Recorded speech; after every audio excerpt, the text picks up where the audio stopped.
Chapter 2 समाजशास्त्र BA first year. समाजशास्त्र की प्रकृति, वैज्ञानिक एवं मानविकी उन्मुखन, nature of sociology, its scientific and humanistic orientation. यह प्रश्न एक लंबे समय के विवाद का विषय रहा है कि समाजशास्त्रीय अध्ययन का झुकाव पूर्णतः वैज्ञानिक है अथवा नहीं। एक विज्ञान के रूप में ज्ञान की किसी शाखा का नाम विभिन्न तथ्यों और घटनाओं को उनके वास्तविक रूप में स्पष्ट करना, उनके कारणों की खोज करना तथा विभिन्न घटनाओं के बारे में सिद्धांतों को विकसित करना होता है। साधारण रूप में यह समझा जाता है कि समाजशास्त्र में जिन सामाजिक घटनाओं का अध्ययन किया जाता है वे इतनी जटिल और परिवर्तनशील होती हैं कि उनके बारे में कोई सर्वमान्य निष्कर्ष नहीं दिए जा सकते। इनके बाद भी अधिकांश समाजशास्त्री यह मानते हैं कि समाजशास्त्र और प्राकृतिक विज्ञानों में किसी तरह का अंतर नहीं है। जिस तरह प्राकृतिक विज्ञान के नियम कुछ सीमाओं के अंदर ही सही प्रमाणित होते हैं, उसी तरह समाजशास्त्रियों द्वारा सामाजिक घटनाओं को स्पष्ट करने के लिए जो सिद्धांत बनाए जाते हैं, उनके आधार पर मानवीय व्यवहारों को समझने में काफी सीमा तक मदद मिलती है। इसी आधार पर ऑगस्ट कॉम्ट ने आरंभ में समाजशास्त्र को विशुद्ध सामाजिक भौतिकी के नाम से संबोधित किया था। वास्तविकता यह है कि हमारे दिमाग में विज्ञान का विचार आते ही अनेक काल्पनिक चित्र आने लगते हैं। एक सामान्य धारणा यह है कि विज्ञान का तात्पर्य केवल प्राकृतिक विज्ञानों जैसे कि भौतिक शास्त्र, रसायन शास्त्र अथवा जीव शास्त्र से होता है। कुछ लोगों को ऐसा लगता है कि एक वैज्ञानिक वह व्यक्ति है जो सफेद कोट पहने किसी प्रयोगशाला में कुछ रसायनों का विभिन्न उपकरणों के द्वारा परीक्षण कर रहा हो। ये बात बिल्कुल सच है। हमें ऐसा लगता है कि जैसे फिजिक्स, केमिस्ट्री, बायोलॉजी यही साइंस है, इन्हीं को हम साइंस कहते हैं। या फिर कोई साइंटिस्ट है, उसी से हमें प्रयोगशाला में जो प्रयोग करते हैं उससे हमें साइंस का, ऐसी हमारे मन में चित्र बने हुए हैं। एक सामान्य व्यक्ति के लिए यह समझना बहुत कठिन होता है कि सामाजिक घटनाओं के अध्ययन से संबंधित विषय को भी विज्ञान कहा जा सकता है। इसके बाद भी यह ध्यान रखना जरूरी है कि विज्ञान का संबंध किसी विशेष विषय से नहीं होता। विज्ञान का मतलब ये नहीं है कि कोई उस सब्जेक्ट में कुछ खास है, बल्कि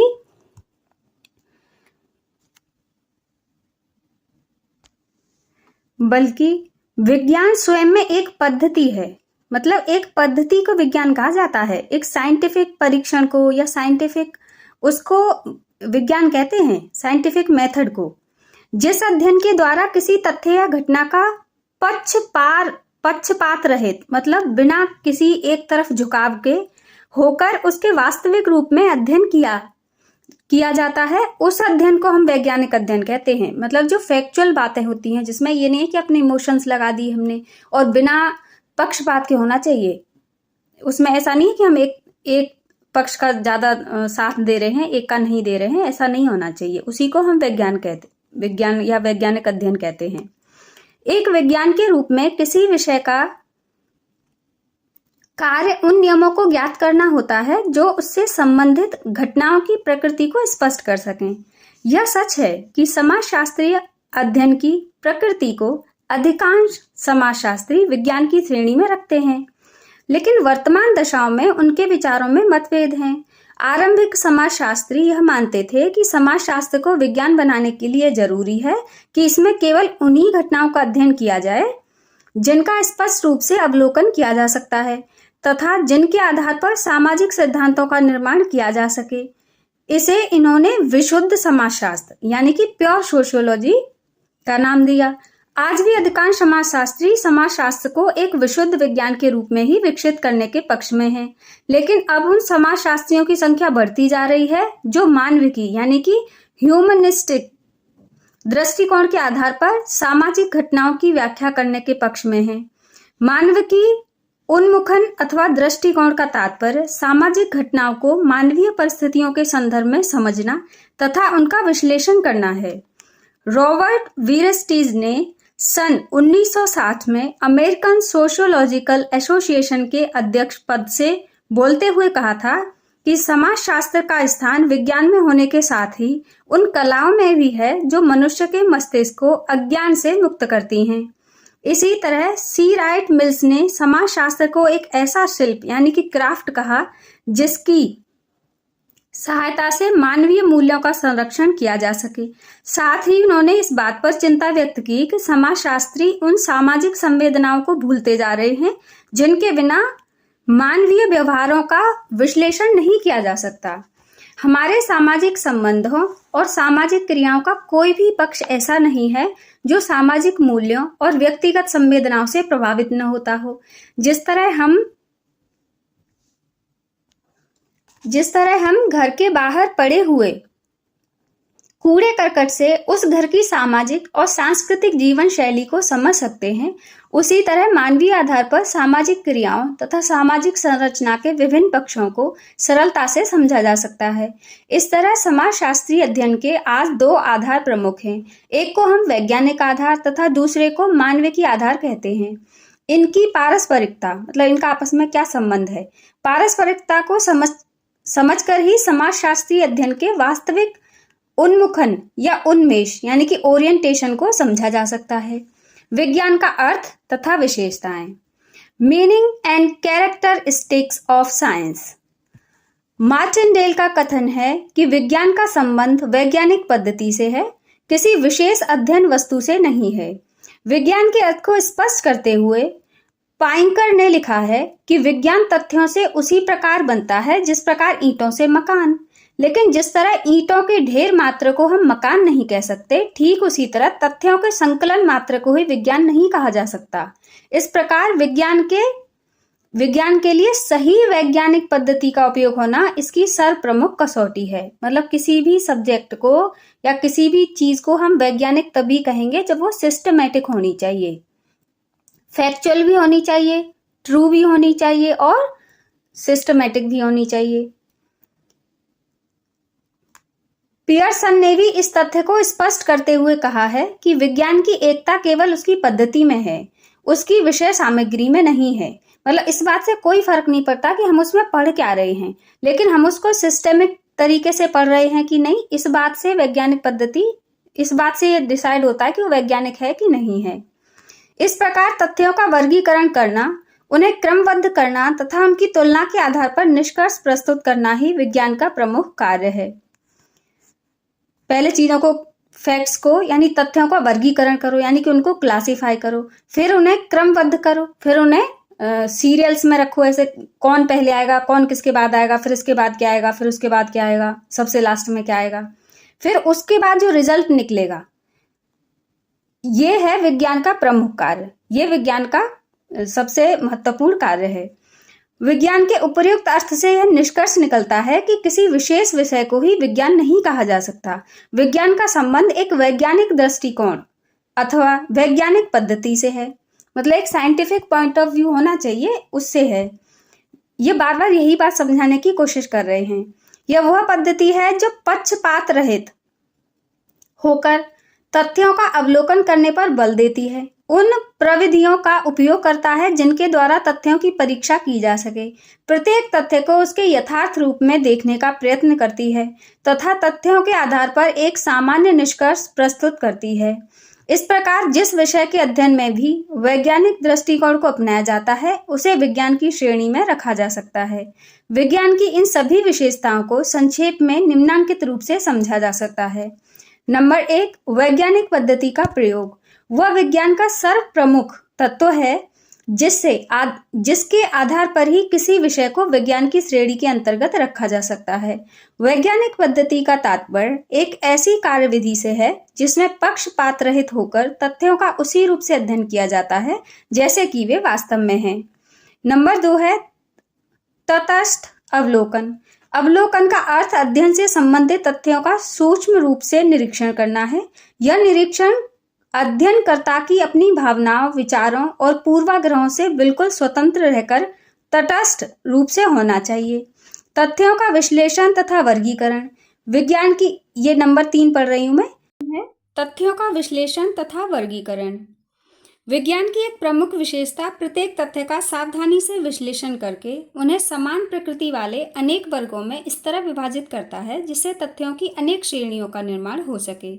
इस वर्गीकरण का उद्देश्य तथ्यों की विभिन्न श्रेणियों की एक दूसरे से तुलना करके वास्तविकता को ज्ञात करना होता है। नंबर 4 क्या है का वर्णन, मतलब ये क्या चीज़ है, इसका वर्णन सुनते हैं नंबर 4 में।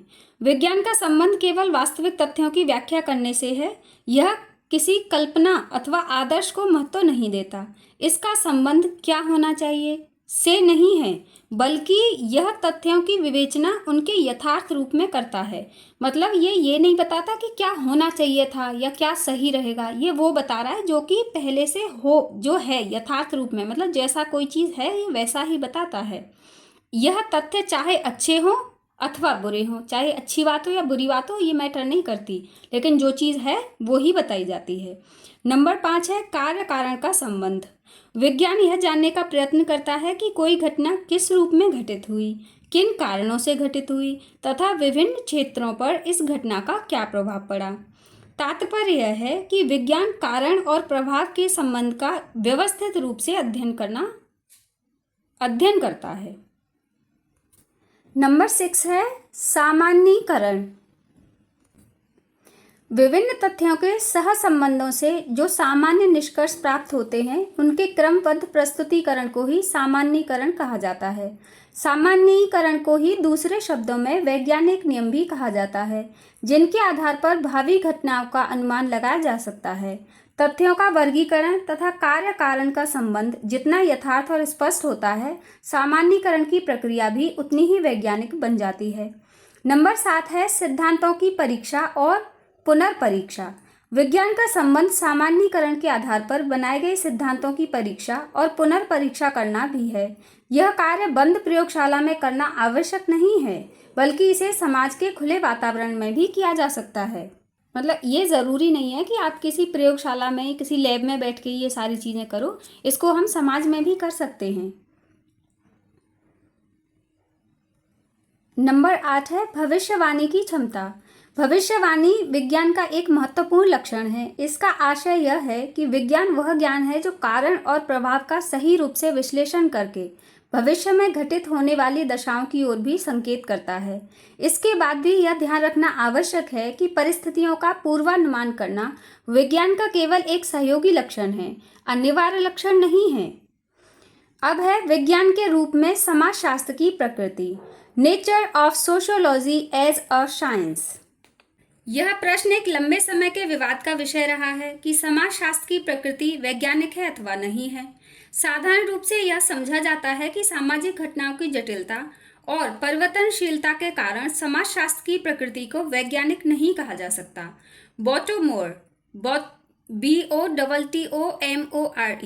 बॉटोमोर ने लिखा है कि सामाजिक विज्ञान केवल सामान्यीकृत विज्ञान है, जिनमें प्राकृतिक विज्ञानों की तरह एक सैद्धांतिक व्यवस्था को विकसित करने की कोशिश अवश्य की गई है, लेकिन इनमें सिद्धांत निर्माण का स्तर अभी काफी निम्न है।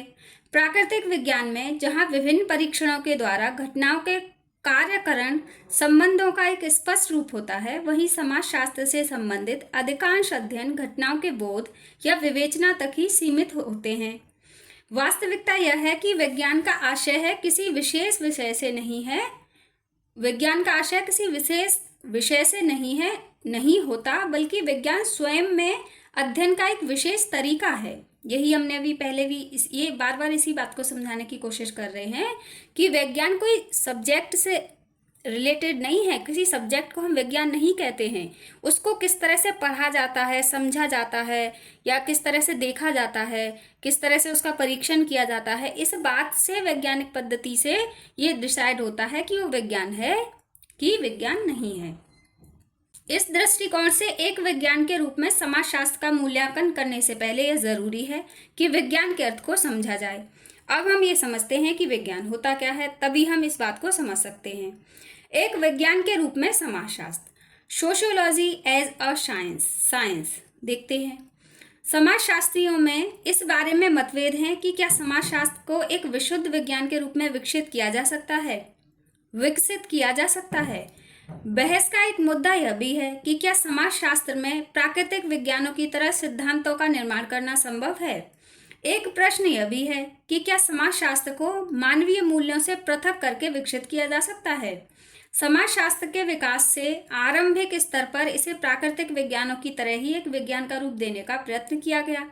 समाजशास्त्र के जनक कॉम्ट ने समाजशास्त्र को एक विशुद्ध विज्ञान के रूप में ही देखा है। उनको तो ऐसा लगता है कि भैया ये तो विज्ञान ही है।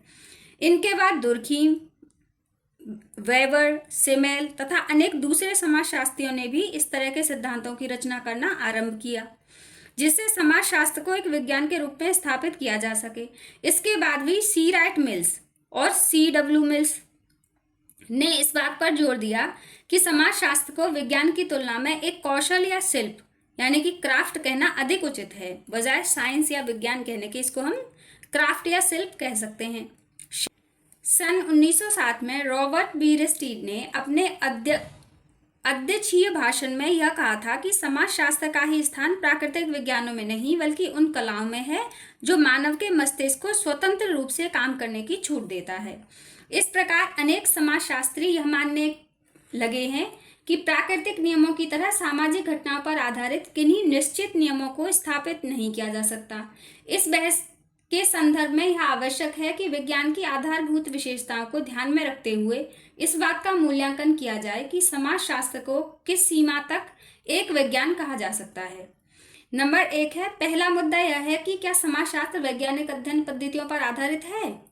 यह क्वेश्चन है। एक तो सामान्य रूप से यह दावा किया जाता है कि समाजशास्त्रीय अध्ययन जिन पद्धतियों के द्वारा किए गए हैं वे पूर्णतः वैज्ञानिक हैं। दावा तो यही किया जाता है। समाजशास्त्र को एक विज्ञान के रूप में स्थापित करने के लिए दुर्खीम ने तुलनात्मक पद्धति तथा वेबर ने व्याख्यात्मक बोध की पद्धति को विकसित किया। यह भी माना जाता है कि एक ऐतिहासिक पद्धति तथा संरचनात्मक प्रकार्यात्मक पद्धति के प्रयोग के कारण भी समाजशास्त्र की प्रकृति वैज्ञानिक है। इन अध्ययन पद्धतियों से सामाजिक घटनाओं का निष्पक्ष रूप से अध्ययन करना संभव हो जाता है। इस प्रकार समाजशास्त्रीय ज्ञान को विज्ञान की श्रेणी में रखना उचित है। ऐसी धारणा कुछ सीमा तक सही हो सकती है, लेकिन समाजशास्त्रीय अध्ययन के लिए उस तरह के परीक्षण का प्रयोग नहीं किया जा सके जो नहीं किए जा सकते जो प्राकृतिक विज्ञानों के लिए महत्वपूर्ण विशेषता है। नंबर 2 है, विज्ञान का संबंध उन नियमों को ज्ञात करने से है जो बार बार घटित होने वाली घटनाओं पर लागू होते हैं। प्रश्न यह है कि क्या विभिन्न सामाजिक घटनाएं किसी विशेष क्रम में बार बार घटित होती रहती हैं? यदि नहीं, तो क्या कुछ विशेष घटनाओं से संबंधित नियमों को वैज्ञानिक माना जा सकता है? इस संबंध में सोरोकिन ने लिखा है कि मानव इतिहास में अधिकांश महत्वपूर्ण घटनाएं एक ही बार घटित होती हैं तथा उनकी पुनरावृत्ति नहीं होती। इसके बाद भी समाजशास्त्र में ऐसी घटनाओं का अध्ययन होने के कारण समाजशास्त्र को विज्ञान की श्रेणी में रखना उचित नहीं है। एलेक्स इनकेल्स ने अपनी पुस्तक समाजशास्त्र क्या है में लिखा है कि केवल कुछ विशिष्ट घटनाओं को छोड़कर अधिकांश सामाजिक संबंध इस तरह के होते हैं जिनकी पुनरावृत्ति तो होती रहती है। परिवार, नातेदारी, प्रभुत्व, अधीनता, शिक्षण और सामाजिक जीवन के विभिन्न पक्षों में घटनाओं की पुनरावृत्ति सदैव पाई जाती है। चीजें बार बार होती तो रहती हैं वही। इसका तात्पर्य है कि सामाजिक नियमों की प्रकृति भी वैज्ञानिक हो सकती है। इस संबंध में दुर्खीम द्वारा प्रस्तुत यह नियम बहुत वैज्ञानिक है कि सामाजिक एकीकरण में कमी होने से आत्महत्या की दर बढ़ने लगती है। नंबर 3 है, तीसरा प्रश्न यह है कि समाजशास्त्रीय नियम किस सीमा तक सार्वभौमिक हैं।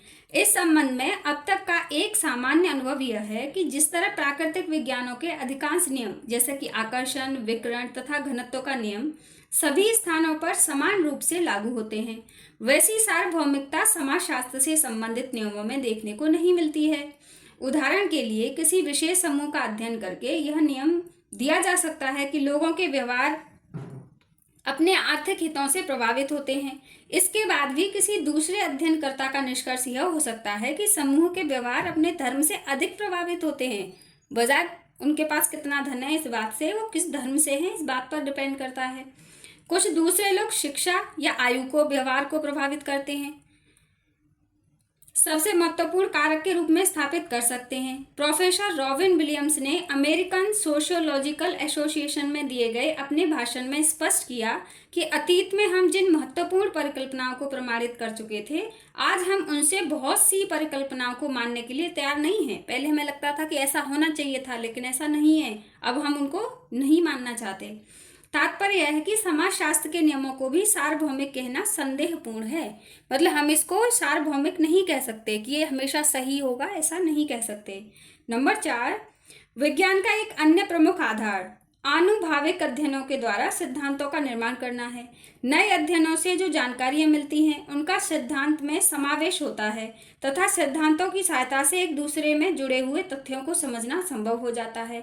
समाजशास्त्र के विकास के आरंभिक समय से लेकर लगभग 1960 के दशक तक अनेक समाजशास्त्रियों का यह प्रयत्न रहा कि कुछ व्यापक सिद्धांतों का निर्माण करके समाजशास्त्र को विज्ञान का रूप दिया जाए। दुर्खीम द्वारा प्रस्तुत आत्महत्या का सिद्धांत, वेबर द्वारा दिया गया धर्म का सिद्धांत तथा पार्सन्स द्वारा विकसित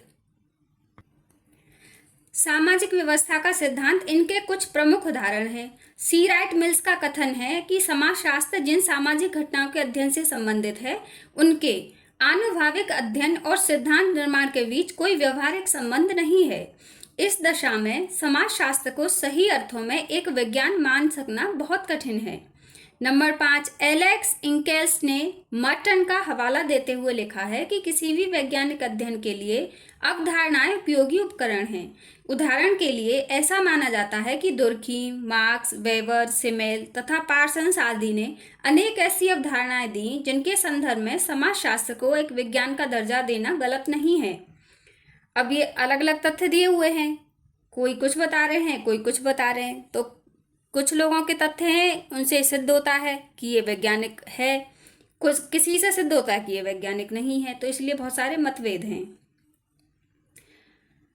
दूसरी ओर जॉर्ज हॉमन्स ने लिखा है कि अधिकांश समाजशास्त्रीय सिद्धांतों की प्रकृति एक पक्षीय और सुविधाजनक होती है। अधिकांश सिद्धांतों का निर्माण इस तरह किया जाता है जिससे मानव व्यवहार के विभिन्न पक्षों की सुविधानुसार व्याख्या की जा सके। किसी विषय की प्रकृति वैज्ञानिक होने के लिए ये नंबर 6 पढ़ रही हूँ मैं।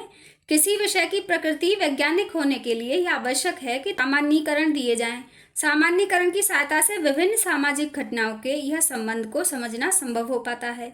समाजशास्त्रीय अध्ययनों से संबंधित एक प्रमुख कठिनाई यह है कि किसी एक समुदाय या समूह से संबंधित सामान्यीकरण दूसरे समूह पर कठिनता से लागू होता है। जैसे आपने देखा होगा कुछ समुदाय अलग तरह से रहते हैं, कहीं के लोग अलग तरह से रहते हैं, क्षेत्र के हिसाब से भी लोग बदल जाते हैं, धर्म के हिसाब से बदल जाते हैं।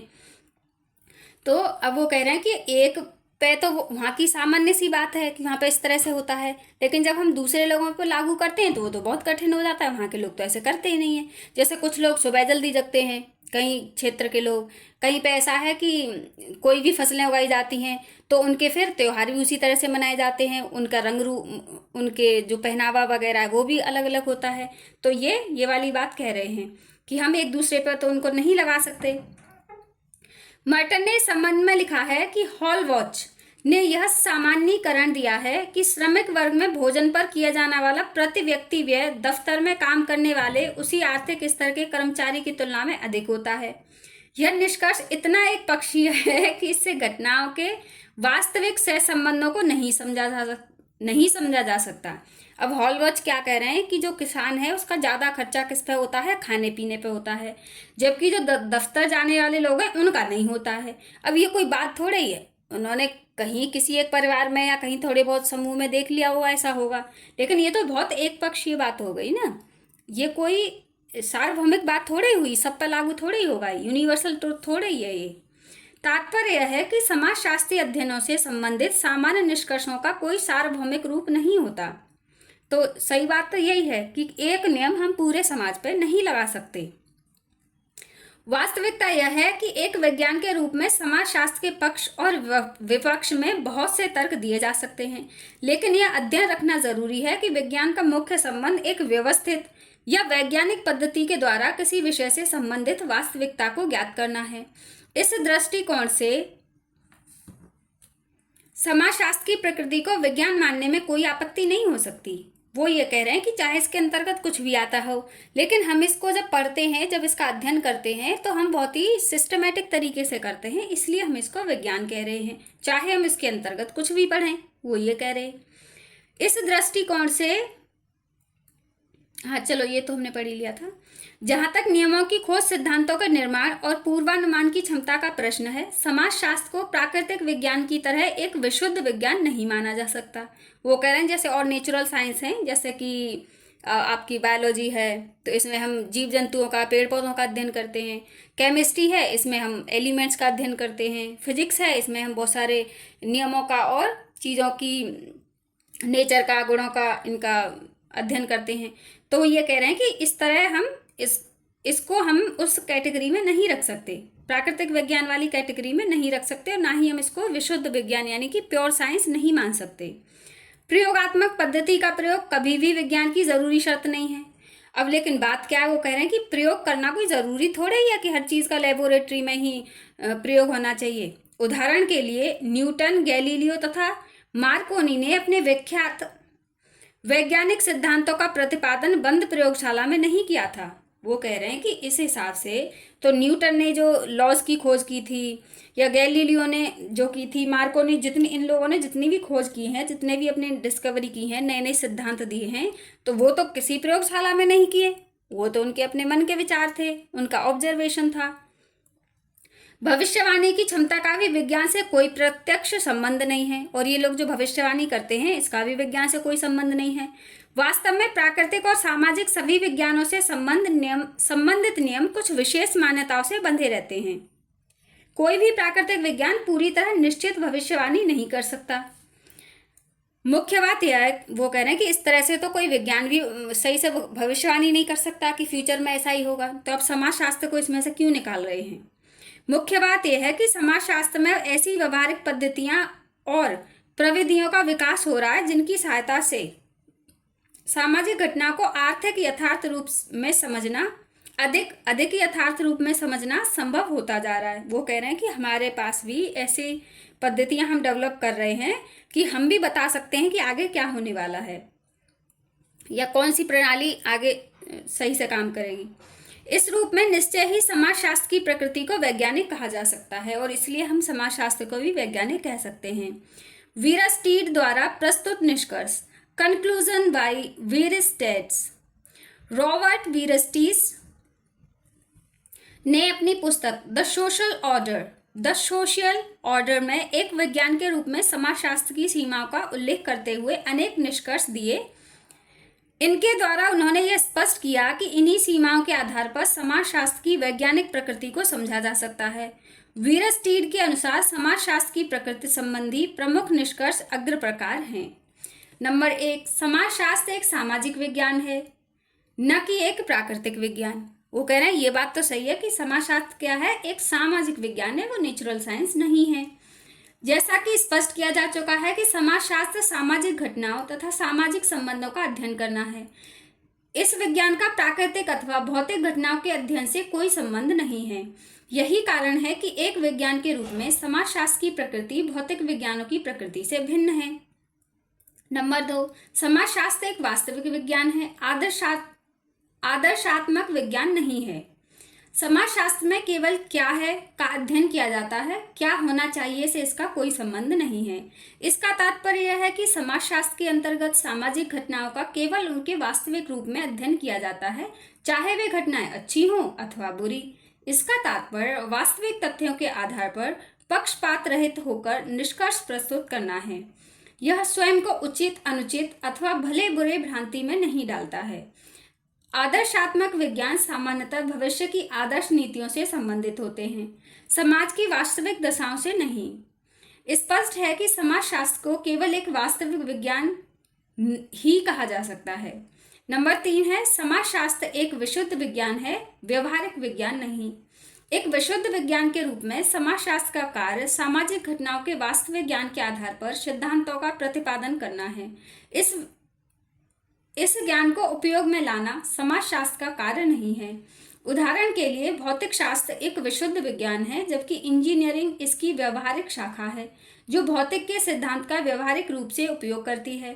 इसी प्रकार समाजशास्त्र एक विशुद्ध विज्ञान है, जबकि अर्थशास्त्र अथवा राजनीति शास्त्र व्यवहारिक विज्ञान है जो इसके सिद्धांतों को व्यवहारिक रूप से लागू करते हैं। सही बात है। नंबर 4, समाजशास्त्र एक अमूर्त विज्ञान है, मूर्त विज्ञान नहीं है। समाजशास्त्र की वास्तविक अध्ययन वस्तु सामाजिक संबंध तथा सामाजिक प्रक्रियाएं हैं जिनकी प्रकृति अमूर्त होती है। दूसरे शब्दों में यह कहा जा सकता है कि समाजशास्त्र किसी व्यक्ति अथवा भौतिक और मूर्त पदार्थों के अध्ययन से संबंधित नहीं रखता, मतलब कोई फिजिकल चीज नहीं है इसमें, बल्कि यह व्यक्तियों के बीच पाए जाने वाले अमूर्त संबंधों का अध्ययन करते हैं जो कि विजिबल नहीं है, नॉन विजिबल होते हैं वैसे तो वो, उनका हम अध्ययन करते हैं। स्वाभाविक है कि जो विज्ञान मूर्त पदार्थों के अध्ययन से संबंधित है उनसे समाजशास्त्र की प्रकृति भिन्न हो सकती है। अब जो नंबर 5 है, समाजशास्त्र एक सामान्य विज्ञान है, विशेष विज्ञान नहीं है। समाजशास्त्र का कार्य सामाजिक घटनाओं का अध्ययन उनकी सामान्य प्रकृति को ध्यान में रखते हुए करना है। यह किसी घटना की विवेचना किन्हीं विशेष कारणों के आधार पर नहीं करता, बल्कि उन समस्त कारणों के आधार पर करता है जो उस घटना के लिए उत्तरदायी हो सकते हैं। अर्थशास्त्र, राजनीति शास्त्र अथवा भूगोल इसलिए विशेष सामाजिक विज्ञान है कि यह किसी एक कारक के आधार पर ही विभिन्न घटनाओं की व्याख्या करते हैं। इसके फलस्वरूप एक विज्ञान के रूप में समाजशास्त्र की प्रकृति सामान्य है, विशिष्ट नहीं है, मतलब वो कोई स्पेशल नहीं है, नॉर्मल है, कॉमन है एक तरह से। नंबर 6 है, समाजशास्त्र एक तार्किक तथा अनुभव सिद्ध विज्ञान है। तार्किक मतलब लॉजिकल और अनुभव सिद्ध मतलब एक्सपीरियंस बेस्ड, एक्सपीरियंस के आधार पर। समाजशास्त्र की प्रकृति तार्किक होने के साथ ही अनुभव सिद्ध भी है। इसका तात्पर्य है कि समाजशास्त्र के अंतर्गत उन सभी तथ्यों का अध्ययन किया जाए जो क्षेत्र कार्य द्वारा प्राथमिक रूप से प्राप्त होते हैं। उदाहरण के लिए बाल अपराध के कारणों को ज्ञात करने के लिए यदि हम स्वयं बाल अपराधियों से मिलकर उनसे विभिन्न सूचनाएं प्राप्त करें तो इन सूचनाओं को अनुभव सिद्ध तथ्य एम्पेरिकल फैक्ट्स कहा जाएगा। दूसरी ओर समाजशास्त्र की प्रकृति तार्किक आधार पर तथ्यों की विवेचना करने से संबंधित है। सार रूप में वीरस्टीड ने अपने कथन को निम्न प्रकार प्रस्तुत किया है। समाजशास्त्र क्या है? सामाजिक यानी कि सोशल विज्ञान। क्या नहीं है यानी कि नेचुरल साइंस, प्राकृतिक विज्ञान नहीं है। और वास्तविक यानी कि पॉजिटिव विज्ञान है। आदर्शात्मक यानी कि नॉर्मेटिव विज्ञान नहीं है। और क्या है? विशुद्ध यानी कि प्योर विज्ञान है। और क्या नहीं है? व्यवहारिक यानी कि एप्लाइड विज्ञान नहीं है। और नंबर 4 अमूर्त यानी कि एब्स्ट्रैक्ट विज्ञान है। नंबर 4 मूर्त यानी कि कॉन्क्रीट नहीं है, वही मैंने बताया, ठोस सॉलिड या भौतिक नहीं है। नंबर 5 सामान्य यानी कि जनरल विज्ञान है। नंबर 5 विशेष यानी कि स्पेशल नहीं है। नंबर 6 तार्किक तथा अनुभव सिद्ध है, रेशनल एंड इम्पेरिकल है। उपर्युक्त विवेचना से स्पष्ट होता है कि समाजशास्त्र की प्रकृति वैज्ञानिक अवश्य है, लेकिन इसे प्राकृतिक विज्ञानों की श्रेणी में नहीं रखा जा सकता। सामाजिक अध्ययन की अपनी कुछ कठिनाइयां अवश्य हैं, लेकिन समाजशास्त्र वैज्ञानिक पद्धति के द्वारा तथ्यों का संग्रह, वर्गीकरण एवं सत्यापन करके सिद्धांतों का प्रतिपादन करता है। समाजशास्त्र केवल सिद्धांतों का प्रतिपादन ही नहीं करता, बल्कि उनकी व्याख्या भी करता है। इसी कारण बॉटोमोर ने लिखा है कि समाजशास्त्र प्राकृतिक तथा सामाजिक विज्ञानों के बीच की एक बड़ी खाई को भरने में सबसे अधिक सहायक है। दुर्खीम, मैक्स वेबर, परेटो तथा पार्सन्स द्वारा प्रतिपादित किए गए सिद्धांत समाजशास्त्र की वैज्ञानिक प्रकृति को स्पष्ट कर देते हैं। समाजशास्त्रीय अध्ययन में मानविकी उन्मुखन, humanistic orientation in sociological study. ऐसे समाजशास्त्रियों की संख्या बहुत अधिक है जो समाजशास्त्रीय अध्ययन को पूरी तरह वैज्ञानिक मानते रहे हैं। उनका तर्क है कि समाजशास्त्र और भौतिक विज्ञान के बीच कोई मौलिक अंतर नहीं है। जिस तरह भौतिक विज्ञान में विभिन्न घटनाओं का तटस्थ रूप से अध्ययन करके नियमों का प्रतिपादन किया जाता है, उसी तरह समाजशास्त्री भी सामाजिक घटनाओं का निष्पक्ष रूप से अध्ययन करके विभिन्न पद्धतियों की सहायता से उन नियमों की खोज करते हैं जिनके आधार पर सामाजिक व्यवहारों और क्रियाओं को समझा जा सके। इसके बाद यह भी एक बहुत कठिन प्रश्न है कि जिस समाज में हम रहते हैं उसी समाज से संबंधित विभिन्न घटनाओं का अध्ययन करने में हम अपने आप को कितना निष्पक्ष रख सकते हैं।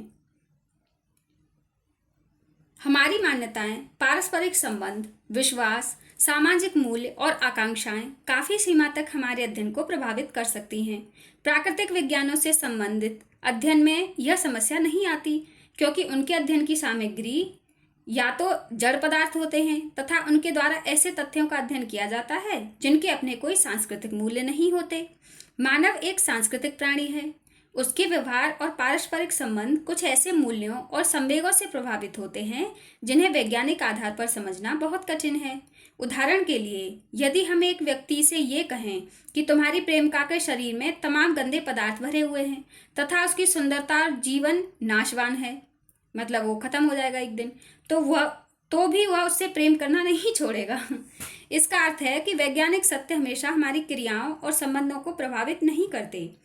यही कारण है कि आज काफी समाजशास्त्री यह मानने लगे हैं कि समाजशास्त्रीय अध्ययन तब तक यथार्थ नहीं हो सकता जब तक उसके मानविकी पक्ष पर ध्यान न दिया जाए। समाजशास्त्रीय अध्ययन के मानविकी उन्मुखन को समझने के लिए सबसे पहले विशुद्ध विज्ञान और व्यवहारिक विज्ञान के अंतर को समझना आवश्यक है। विशुद्ध विज्ञान का काम तथ्यों के आधार पर केवल सिद्धांतों का निर्माण करना होता है, उन्हें लागू करना नहीं। व्यापारिक विज्ञान वह है जो विभिन्न घटनाओं के बीच कार्य कारण के संबंध की व्याख्या करने के साथ ही उन संवेदनाओं और प्रयत्नों को भी महत्व देता है जिनकी सहायता से सामाजिक घटनाओं की वास्तविकता को समझा जा सके। इसका उद्देश्य समाज और मानव के जीवन को पहले से अधिक अच्छा और संगठित बनाना है। यही सामाजिक अध्ययन का मानविकी उन्मुखन है। इस दृष्टिकोण से अनेक समाजशास्त्रियों का विचार है कि सामाजिक घटनाओं के विश्लेषण में मानवीय दृष्टिकोण का समावेश किए बिना घटनाओं की वास्तविकता को नहीं समझा जा सकता। समाजशास्त्र के जनक ऑगस्ट कॉम्ट वह पहले विचारक थे जिन्होंने समाजशास्त्रीय अध्ययन की प्रकृति वैज्ञानिक मानने के बाद भी उन्होंने समाजशास्त्र को सामाजिक व्यवस्था और प्रगति का विज्ञान कहा। उनका यह मानना था कि समाजशास्त्र को एक ऐसे सामाजिक विज्ञान के रूप में विकसित किया जाए जो सामाजिक जीवन को संगठित बनाने में उपयोगी भूमिका निभा सके। उनके अनुसार प्रगति का अर्थ सामाजिक मूल्यों और सामाजिक अपेक्षाओं के अनुसार मानव जीवन को पहले से अधिक अच्छा बनाना है। इसी कारण उन्होंने सामाजिक पुनर्निर्माण की एक योजना प्रस्तुत की। इसमें मानव को एक ऐसे सांस्कृतिक प्राणी के रूप में स्पष्ट किया गया जिसके व्यवहार अनेक मूल्यों और संवेदनाओं से प्रभावित होते हैं। अप्रत्यक्ष रूप से कॉम्ट का ही समर्थन करते हुए मैक्स वेबर ने एक और सामाजिक क्रियाओं को समाजशास्त्र के अध्ययन की प्रमुख विषय वस्तु माना, जबकि दूसरी ओर उन्होंने मानवीय क्रियाओं के अधिकांश भाग को वैज्ञानिक आधार पर प्रस्तुत न करके मानविकीय आधार पर स्पष्ट करने पर जोर दिया। ऐसी मानवीय क्रियाओं को उन्होंने मूल्यों पर आधारित क्रियाएं यानी कि इवैल्यूएटिव एक्शंस और परंपरागत क्रियाएं यानी कि ट्रेडिशनल एक्शंस तथा भावनात्मक क्रियाएं यानी कि अफेक्चुअल एक्शंस कहा। मूल रूप से वेबर का उद्देश्य यही स्पष्ट कराना था कि जब तक सामाजिक क्रियाओं को हम समाज के मूल्यों, परंपरागत विश्वासों और व्यक्ति की भावनाओं के आधार पर नहीं समझते, तब तक सामाजिक घटनाओं को उनके वास्तविक रूप में नहीं देखा जा सकता। आज सभी समाजशास्त्री सामाजिक व्यवस्था तथा सामाजिक नियंत्रण को सामाजिक संगठन का केंद्रीय तत्व मानते हैं। सोरोकिन से लेकर मेरिल और कोजर तथा गारफिंकेल तक सभी विद्वान इस बारे में एक मत हैं, मतलब सभी इसी बात से एग्री करते हैं कि केवल राज्य की प्रभुत्ता और कानून की सामाजिक जीवन को नियंत्रित नहीं रख सकते। सामाजिक नियंत्रण की व्यवस्था को प्रभावपूर्ण बनाने के लिए जरूरी है कि सामाजिक मानदंडों जैसे कि धार्मिक विश्वासों, प्रथागत और परंपरागत व्यवहारों तथा नैतिक मूल्यों को प्रभावपूर्ण बनाया जाए जो सामाजिक संबंधों और मानवीय क्रियाओं को एक बड़ी सीमा तक प्रभावित करते हैं। वास्तव में यह सभी सामाजिक मानदंड वे तत्व हैं जो सामाजिक जीवन में मानविकी पक्ष को स्पष्ट करते हैं। इनका अस्तित्व विज्ञान से पृथक है, लेकिन तो भी सामाजिक संरचना भले ही विज्ञान से अलग हो, इसके बाद भी सामाजिक संरचना, संस्कृति और सामाजिक अंतरक्रियाओं को समझने के लिए इनकी अवहेलना नहीं की जा सकती। वास्तविकता यह है कि समाजशास्त्र के विकास के आरंभिक समय से लेकर 20वीं शताब्दी के मध्य तक समाजशास्त्र को एक विज्ञान के रूप में विकसित करने पर आवश्यकता से अधिक जोर दिया गया। हर्बर्ट स्पेंसर, कॉम्ट, दुर्खीम और सिमेल से लेकर टॉलकट पार्सन्स तक ने ऐसी अध्ययन पद्धतियों और सिद्धांतों के विकास पर बल दिया जिनके द्वारा समाजशास्त्र को एक वस्तुनिष्ठ विज्ञान बनाया जा सके। इसकी प्रतिक्रियाओं के रूप में डिल्थे ने सबसे पहले यह विचार प्रस्तुत किया कि केवल अनुभविक अध्ययन तथा कुछ विशेष पद्धतियों के द्वारा एकत्रित किए गए आंकड़ों के द्वारा सामाजिक यथार्थता यानी कि सोशल रियलिटी को स्पष्ट करना संभव नहीं है। दूसरी बात यह है कि हम जड़ पदार्थों का भावना रहित और पक्षपात रहित होकर वस्तुनिष्ठ अध्ययन कर सकते हैं, लेकिन मानव एक संवेदनशील प्राणी है, इसलिए उसकी भावनाओं और विचारों से प्रभावित सामाजिक घटनाओं का पूरी तरह वस्तुनिष्ठ अध्ययन नहीं किया जा सकता। इसके बाद अनेक विद्वानों ने इस तरह के विचार प्रस्तुत करना शुरू किए कि जिनसे समाजशास्त्र के मानविकी उन्मुखन को महत्व दिया जाने लगा।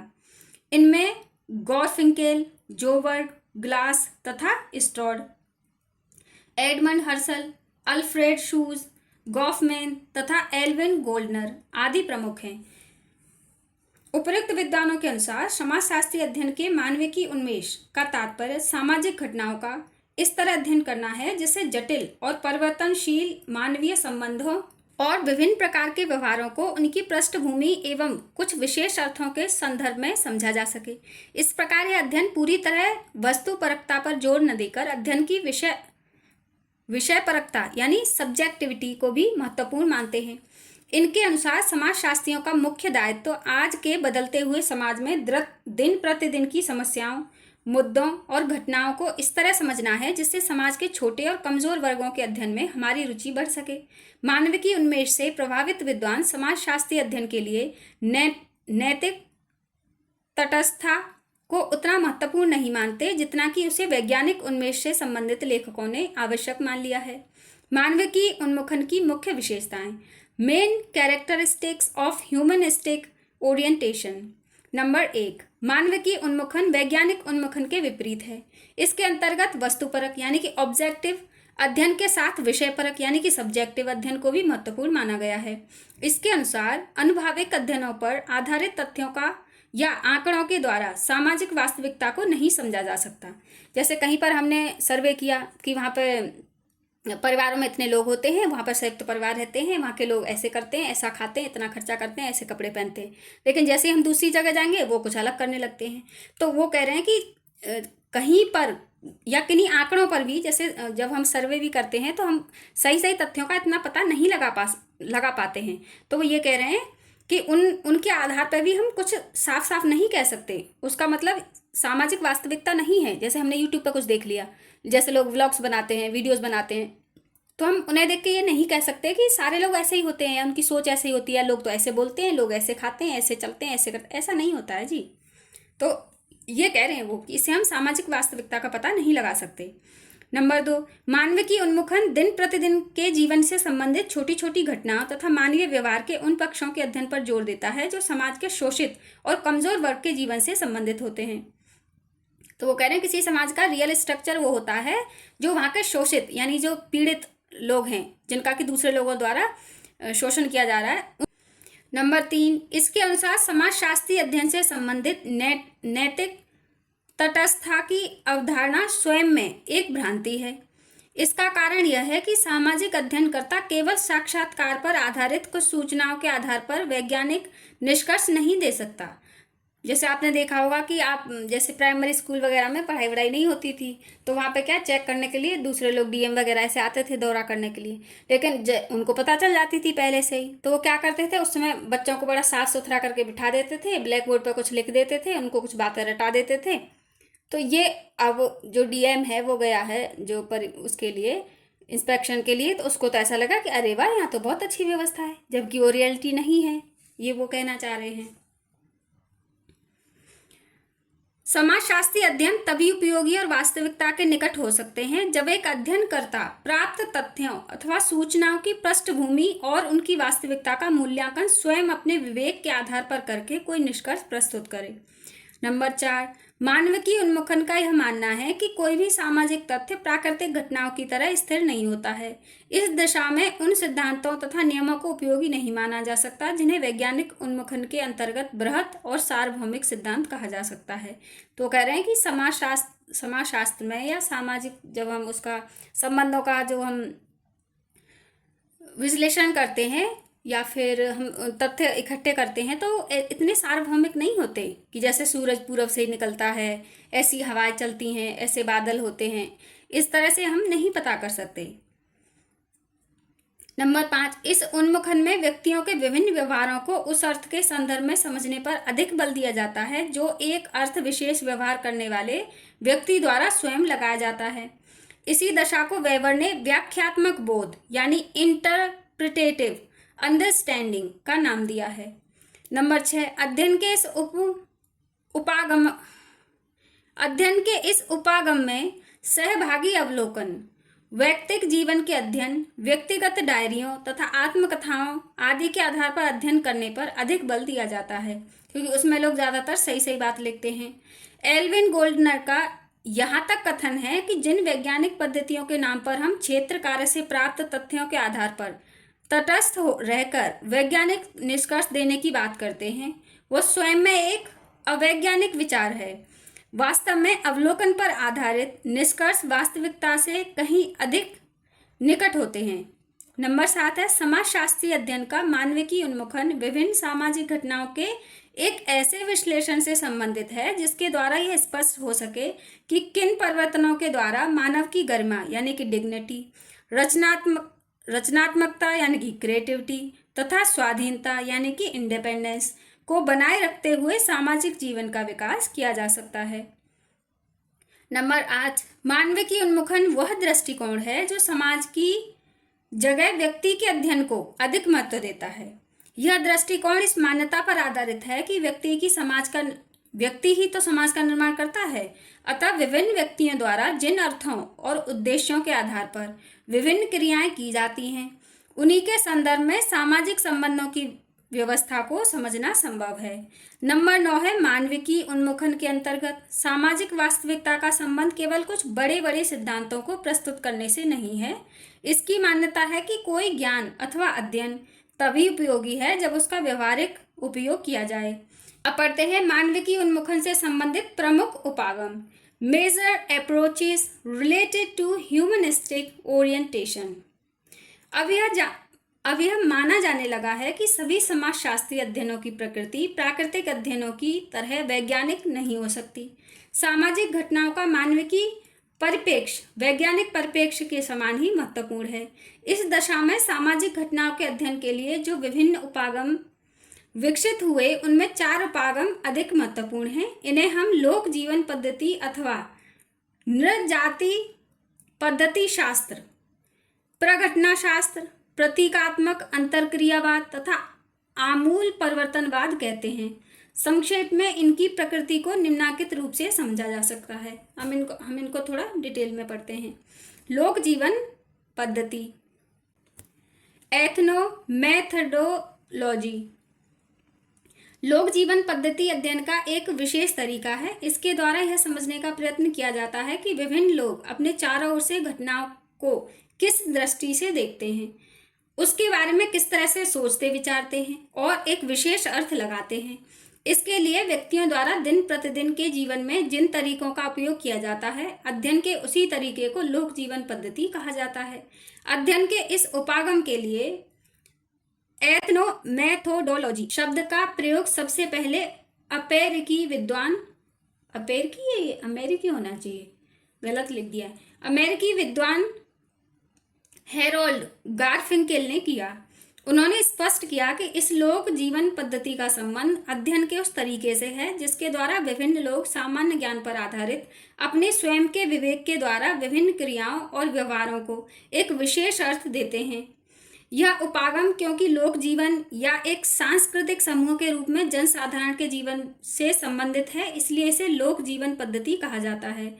इस पद्धति का काम यह जानना है कि किसी विशेष समाज में व्यक्ति तरह तरह की क्रियाओं और व्यवहारों के दौरान विभिन्न प्रकार के संकेतों द्वारा उन्हें किस तरह का अर्थ प्रदान करते हैं। ऐसे शब्दों या उनसे संबंधित अभिव्यक्ति का अर्थ घटना के अनुसार बदलता रहता है। इसका तात्पर्य है कि यही क्रिया अथवा व्यवहार का संदर्भ बदलने से इसका अर्थ बदल जाता है।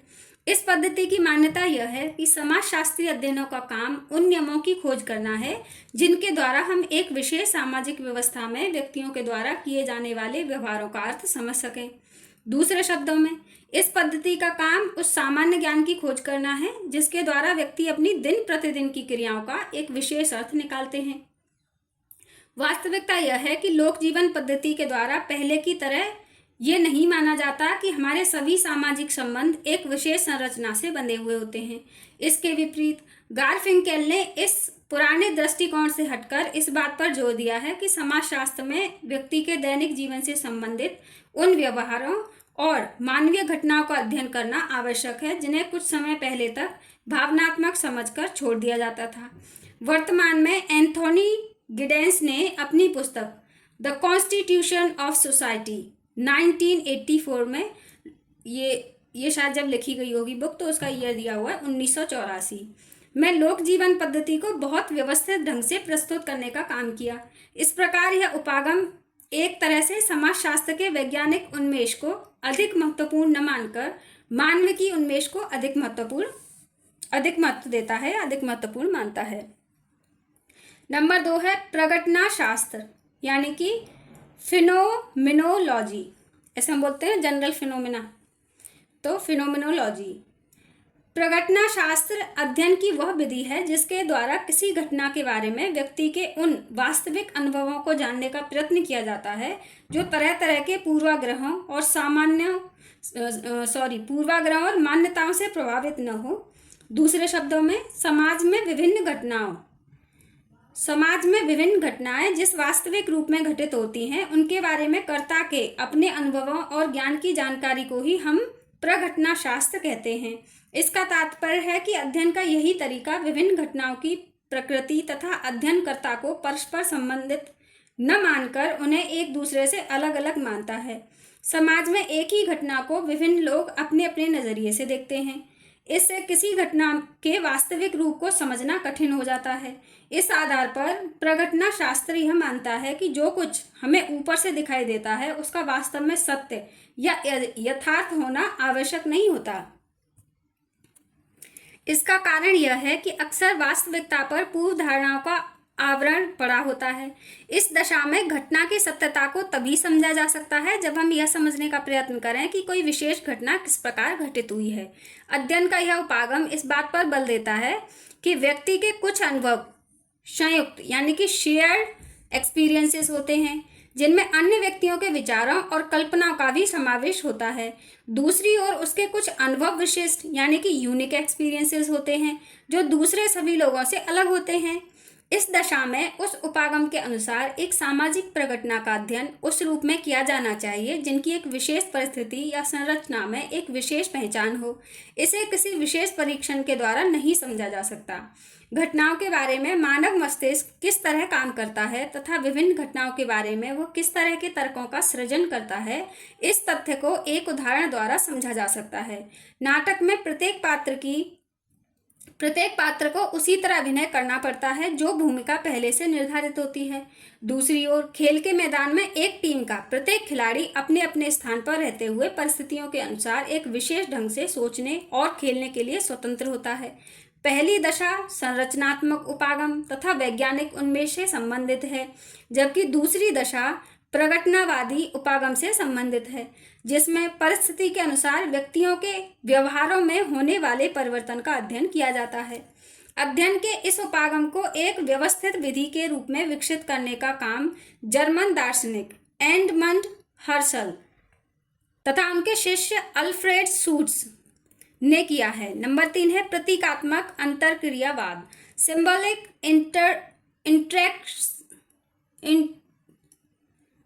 इंटरेक्शनिज्म।